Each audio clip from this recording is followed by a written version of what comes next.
भगवान के चमत्कार की ऐसी कहानी कभी नहीं सुनी होगी आपने। एक राजा ने भगवान का एक सुंदर मंदिर बनवाया और उसमें एक पुजारी को पूजा करने के लिए रखा। काफ़ी समय बीत गया, राजा की भी उम्र हो गई थी और पुजारी की भी उम्र हो चली थी। लेकिन राजा का एक नियम था कि वो हर सुबह अपने सैनिकों के साथ एक फूलों की माला भिजवाया करता था मंदिर, और उस माला को पुजारी भगवान श्री कृष्ण को चढ़ाया करते थे। उसके बाद जब राजा भगवान के दर्शन करने आता, तब पंडित जी उस माला को भगवान के गले से निकाल कर राजा के गले में डाल दिया करते थे। ये लगभग रोज की दिनचर्या बन गई थी। पुजारी जी बूढ़े हो चले थे और राजा भी बूढ़े हो चले थे। एक दिन राजा की तबीयत खराब हो गई तो राजा ने माला सिपाही के हाथ भिजवाते हुए सिपाही से कहा कि पंडित जी से कहना कि आज हमारी तबीयत ठीक नहीं है, तो आज हम नहीं आ पाएंगे, तो हमारा इंतज़ार ना करें। उसके बाद सिपाही ने माला जाकर पुजारी जी को दे दी और सारी बातें पंडित जी को बतलाई। पंडित जी ने भी माला को श्री कृष्ण को चढ़ा दिया। तो उसके बाद पंडित जी ने सोचा कि इतने साल गुजर गए कि भगवान की इस माला को हमेशा राजा जी को ही पहनाया है, लेकिन आज तक मैंने कभी इस माला को खुद नहीं पहना। तो हो सकता है कि ज़रूर इसमें प्रभु की इच्छा है कि इतने सालों में आज मौका मिला है कि प्रभु की इस माला को मैं अपने गले में पहन पाऊँ। तो यह तो परंपरा ही थी कि प्रभु की वह माला तो निकलती ही थी। तो इस बार पंडित जी ने वह माला अपने गले में डाल ली। लेकिन तभी सिपाही दौड़ते हुए आया और बोला कि महाराज को वहाँ कुछ ठीक नहीं लग रहा है, तो राजा साहब मंदिर की तरफ ही चले आ रहे हैं, आप तैयारी करना शुरू कीजिए। राजा को लगा कि इतने सालों से बनी हुई परंपरा कहीं टूट न जाए, इसलिए वह मंदिर की ओर आने लगे। जैसे ही पंडित जी ने यह बात सुनी, उन्होंने तुरंत माला गले से निकाली और भगवान को पहना दी। घबराहट में पंडित जी समझ नहीं पाए कि उन्होंने क्या गलती कर दी है। पंडित जी को लगा कि अगर राजा को पता चला तो वह उसे दंड दे देंगे। अब राजा आए तो रोज की तरह पंडित जी ने माला भगवान के गले से उतारी और राजा को पहना दी। लेकिन राजा की नज़र माला पर पड़ी, उसमें एक सफ़ेद बाल पर गई। राजा को बात समझ आ गई थी कि ये सफ़ेद बाल पुजारी का है।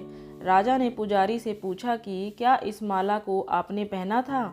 यह सफ़ेद बाल कहाँ से आया? तो पंडित जी डर गए और डर के मारे बोल दिया कि यह सफ़ेद बाल तो श्री कृष्ण जी का है, भगवान का है।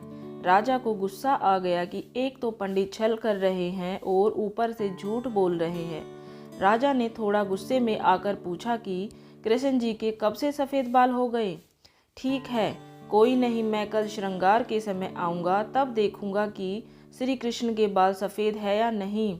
और याद रखना पंडित, अगर बाल काले निकले, सफ़ेद नहीं निकले, तो कल के कल आपको इस छल के लिए मृत्यु दंड दिया जाएगा।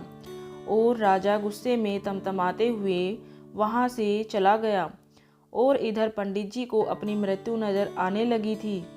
वो श्री कृष्ण के आगे दंडवत लेट गए और बोले कि प्रभु, मुझे क्षमा कर दीजिए, मैं लोभ में आ गया था, मुझे लगा यह माला मुझे भी पहननी चाहिए, मुझे बचा लीजिए प्रभु, नहीं तो कल राजा के हाथों मेरी मौत निश्चित है।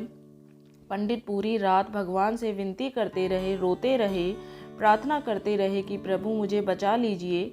अगली सुबह राजा श्रृंगार के समय पहुंचा और पहुंचने के बाद राजा ने पंडित से कहा कि पंडित जी, मुकुट उतारिए, मुझे बिहारी जी के केश देखने हैं। पंडित जी ने डरते डरते मुकुट उतार और जैसे ही मुकुट उतरा, राजा चौंक गया। श्री कृष्ण की मूर्ति के बाल सफ़ेद थे। लेकिन राजा को लगा कहीं ऐसा तो नहीं है कि पुजारी फिर कोई छल कर रहा है, कहीं इसने अपने जान बचाने के लिए बाल रंगवा तो नहीं दिए। वो बाल की जांच करने के लिए बाल तोड़ने लगे और जैसे ही राजा ने बाल तोड़े, मूर्ति में से खून बहने लगा। राजा यह देखकर भगवान के चरणों में गिर गए, क्षमा मांगने लगे कि क्षमा कर दो भगवान, मुझसे बहुत बड़ा पाप हो गया है, मैं शक में इतना अंधा हो गया कि मैं सही गलत भी भूल गया।